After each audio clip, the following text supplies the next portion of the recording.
ฟังใจบ่หายปากลายเจ้างามสมคำลือสาหวงสมทุกทั่วหน้าไปมาเวยามเที่ยวสม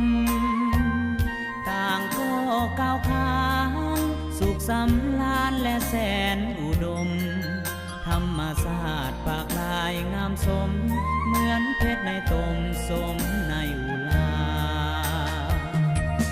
ตัวเมืองปากลายสวยงามสง่า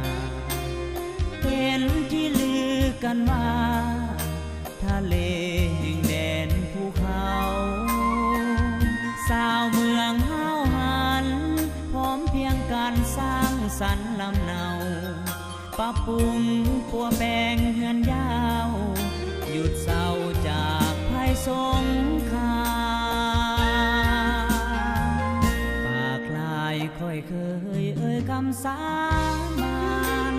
หากเจ้าสัวนิรันดร์ผูกพันหักด้วยใจจริงบ้านเกิดเมืองนอนสุดอาวรณ์บอนเคยพักพิงงามแท้ส่วนสมทุกสิ่งงามจริงดังพันล้านนา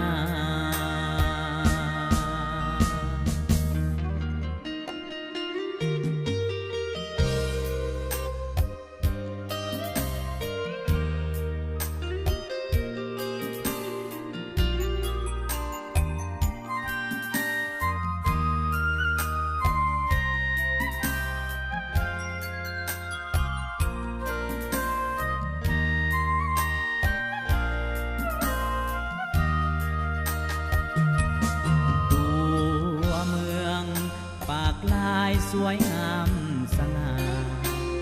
เป็นที่ลือกันว่าทะเลแห่งแดนภูเขาสาวเมืองห้าวหันพร้อมเพียงการสร้างสรรค์ลำเนาปรับปรุงปัวแปลงเฮือนยาว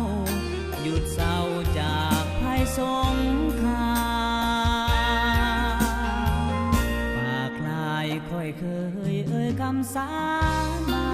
นหากเจ้าสัวนิรันดร์ผูกพันหักด้วยใจจริงบ้านเกิดเมืองนอนสุดอาวรณ์บอนเคยพักพิง